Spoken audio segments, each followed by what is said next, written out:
natin. Hindi, pero in-explain mo naman yung role. In-explain mo naman. Kasi ang sinabi kasi niya,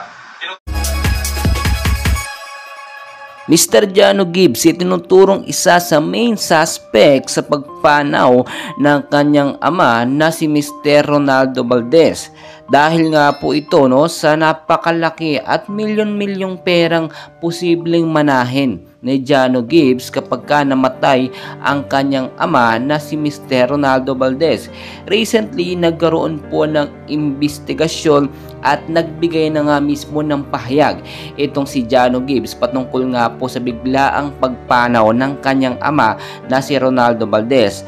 At ayon nga po sa kanyang pahayag ay hindi rin po niya inaasahan ang pangyayaring ito na bigla din po siya at kahit siya mismo ay hindi makapaniwala sa nangyaring pagpanaw ng kanyang ama. At ilang mga investigasyon din ang naglabasan, pati ang mga pulis na kumuha nga po ng video doon sa aktwal na pagpanaw nga po ni Mr. Ronaldo Valdez ay nakakasuhan na, and as of now ay nakakulong at tinanggal na nga po sa serbisyo. Bakit po itinuturo na main suspect itong si Jano Gibbs, which is alam naman natin na sobrang mapagmahal sa kanyang anak? May mga nakuha po tayo mga sources na nagsasabing dahil nga daw po ito sa pera, at si Mr. Jano Gibbs nga daw po ay nagipit at kinailangan ng malaking pera. Well guys, base na rin po sa ating mga nasagap, mga nalagap na mga source, ay hindi po daw ito gagawin ni Mr. Jano Gibbs. Pawang paninira lamang, at ang sinasabi puro fake news yung naglalabasan na siya daw ang sinasabi o tinuturong main suspect sa pagpanaw ng kanyang ama. Hindi naman ito gagawin ni Mr. Jano Gibbs. Napakarami na po niyang pera, bagkos siya pa nga ang gumagawa ng paraan para mapanagot kung sino man yung may kasalanan sa pagpanaw ng kanyang ama.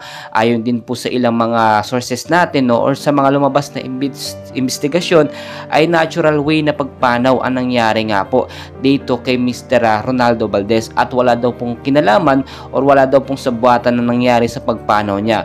Pero tinitignan pa rin natin yung mga posibilidad. Hindi naman kakalat ang ganitong klaseng balita kung wala itong katotohanan or walang pinagmulan. Kasi nga naman kung titignan yung mabuti, napakalaki po talagang pera ang mamanahin po ng maiiwan or naiwan ni Mr. Ronaldo Valdez.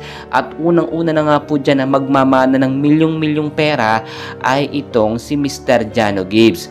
Alam naman natin na sikat na artista at kilalang-kilala, tinatangkilik noon bilang isang komedya na rin ang magaling na veteranong artista na si Mr. Ronaldo Valdez. Patuloy ko po kayong i-update sa ating mga kaganapan. Please, huwag nyo kalimutan po mag-like and subscribe para may i-update ko kayo sa ating mga single at latest update. Maraming salamat po sa inyo.